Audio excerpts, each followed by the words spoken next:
Assalamualaikum warahmatullahi. Hai teman-teman, perkenalan, nama saya Mailiawati dengan NIM 231312325.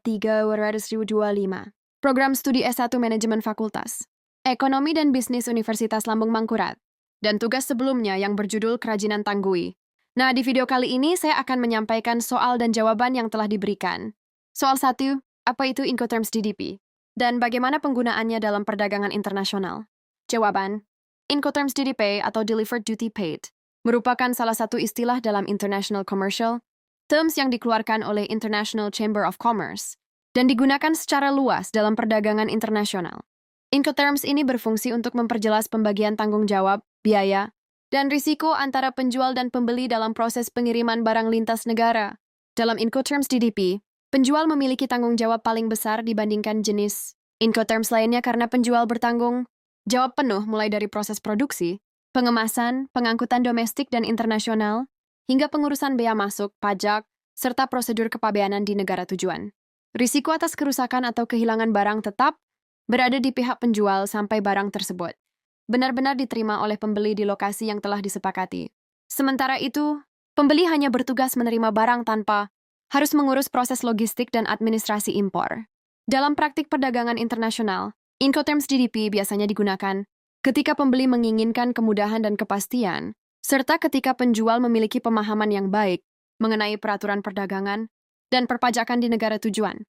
Namun demikian, penggunaan DDP juga memiliki risiko bagi penjual karena perbedaan regulasi antar negara dapat menimbulkan biaya tambahan. Oleh karena itu, Incoterms DDP menuntut perencanaan yang matang agar transaksi internasional dapat berjalan secara efektif dan menguntungkan kedua belah pihak. Soal 2. Jelaskan konsep tanggung jawab sosial perusahaan, CSR, dan bagaimana pentingnya bagi perusahaan Indonesia yang ingin berinvestasi di luar negeri. Berikan contoh konkret dari perusahaan Indonesia yang telah berhasil mengimplementasikan CSR dalam bisnis internasionalnya. Corporate Social Responsibility atau CSR merupakan konsep yang menekankan bahwa perusahaan tidak hanya berorientasi pada pencapaian keuntungan semata, tetapi juga memiliki tanggung jawab sosial, lingkungan, dan etika terhadap masyarakat serta pemangku kepentingan. CSR mencerminkan komitmen perusahaan untuk berkontribusi terhadap pembangunan berkelanjutan dengan memperhatikan kesejahteraan karyawan, masyarakat sekitar, serta kelestarian lingkungan. Bagi perusahaan Indonesia yang ingin berinvestasi di luar negeri, penerapan CSR menjadi sangat penting, karena perusahaan harus beradaptasi dengan budaya, nilai, dan harapan sosial masyarakat setempat. CSR membantu perusahaan membangun citra positif, meningkatkan kepercayaan masyarakat lokal, serta meminimalkan potensi konflik sosial yang dapat menghambat operasional bisnis. Selain itu, CSR juga berperan dalam meningkatkan daya saing perusahaan di tingkat global karena banyak negara dan mitra bisnis internasional yang menilai reputasi perusahaan berdasarkan kepedulian sosial dan lingkungannya. Contoh perusahaan Indonesia yang berhasil menerapkan CSR dalam bisnis internasional adalah PT Pertamina, Persero. Dalam ekspansi bisnisnya di luar negeri, Pertamina menjalankan berbagai program CSR seperti pelatihan tenaga kerja lokal, pengembangan masyarakat sekitar wilayah operasi, serta penerapan standar keselamatan dan perlindungan lingkungan. Melalui penerapan CSR tersebut, Pertamina tidak hanya menjalankan bisnis energi, tetapi juga menciptakan hubungan jangka panjang yang berkelanjutan dengan masyarakat dan pemerintah setempat. Studi kasus 1. PT YZ adalah sebuah perusahaan yang berbasis di Surabaya, Indonesia, yang ingin meningkatkan kemampuan perencanaannya untuk berkompetisi di pasar internasional. Namun, perusahaan ini tidak memiliki pengetahuan yang cukup tentang strategi pengembangan, perencanaan yang efektif. Apa strategi yang dapat digunakan oleh PT YZ untuk meningkatkan kemampuan perencanaannya? PT YZ yang berbasis di Surabaya menghadapi tantangan dalam meningkatkan kemampuan perencanaannya agar dapat bersaing di pasar internasional.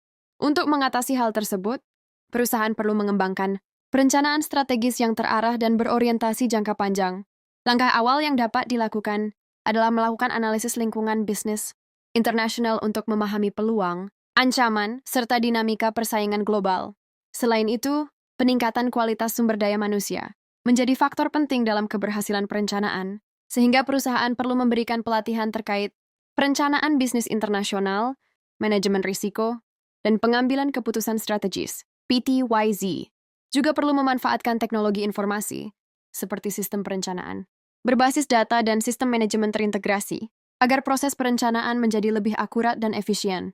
Di samping itu, kerjasama dengan konsultan bisnis atau mitra internasional dapat memberikan wawasan dan pengalaman yang berguna dalam menyusun strategi perencanaan yang lebih kompetitif. Dengan penerapan strategi tersebut secara konsisten, PTYZ akan memiliki kemampuan perencanaan yang lebih matang dan siap menghadapi persaingan di pasar global. Studi kasus 2. Manajemen dan Kepemimpinan.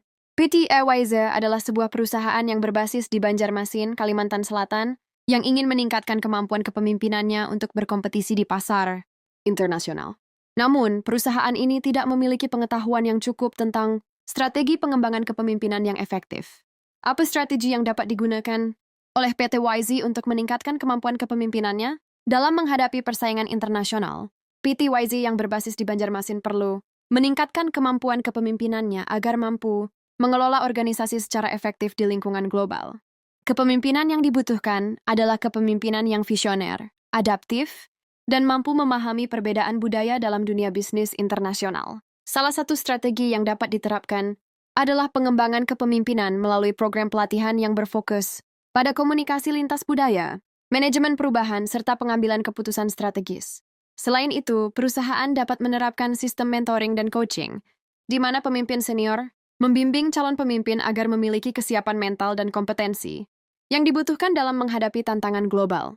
PTYZ juga perlu membangun budaya organisasi yang terbuka terhadap inovasi, pembelajaran, dan perubahan, sehingga para pemimpin mampu mendorong karyawan untuk berkontribusi secara maksimal. Dengan strategi pengembangan kepemimpinan yang tepat, PTYZ dapat menciptakan pemimpin yang berdaya saing global dan mampu membawa perusahaan berkembang secara berkelanjutan di pasar internasional.